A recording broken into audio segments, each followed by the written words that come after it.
हगवणे, लता राजेंद्र हगवणे, करिश्मा राजेंद्र हगवणे या 3 आरोपींना अटक करण्यात आली. राजेंद्र तुकाराम बुवा हगवणे हा बेपत्ता आहे, फरार आहे. सुशील राजेंद्र हगवणे हा फरार आहे. त्यांचा शोध घेण्याचं काम चाललेलं आहे. 3 टीम आहे, अजून टीम वाढवायला सांगितल्या. यातील मयत महिलेचं बाळ जनक वय 9 महिन्याचं आहे. ते मयत महिलेचे वडील आनंदराव साहेबराव कसपटे यांच्या ताब्यात काळजी व संगोपनासाठी सुपूर्द केले. म्हणजे जे काही कुणाच्याही बाबतीमध्ये घडल्यानंतर एक माणुसकी म्हणून, एक सहानुभूती म्हणून, एक जबाबदारी म्हणून, शासन म्हणून जे काही करायचंय ते सगळं काही केलेलं आहे हे आपण सगळ्यांनी लक्षामध्ये घ्या.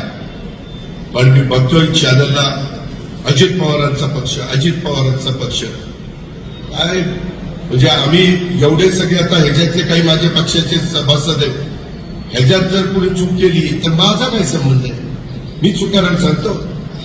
चूक केली तर माझा जवळचा असला तरी मी पोलिसांना सांगतो याला टाळ्यामध्ये सोडू नको सगळ्याला. हे आपण सगळे बघत आलेला, म्हणून मी त्याचा जरा विस्तृतपणे उल्लेख त्या ठिकाणी केला. आपल्या सगळ्या संस्था आपण त्या ठिकाणी चांगल्या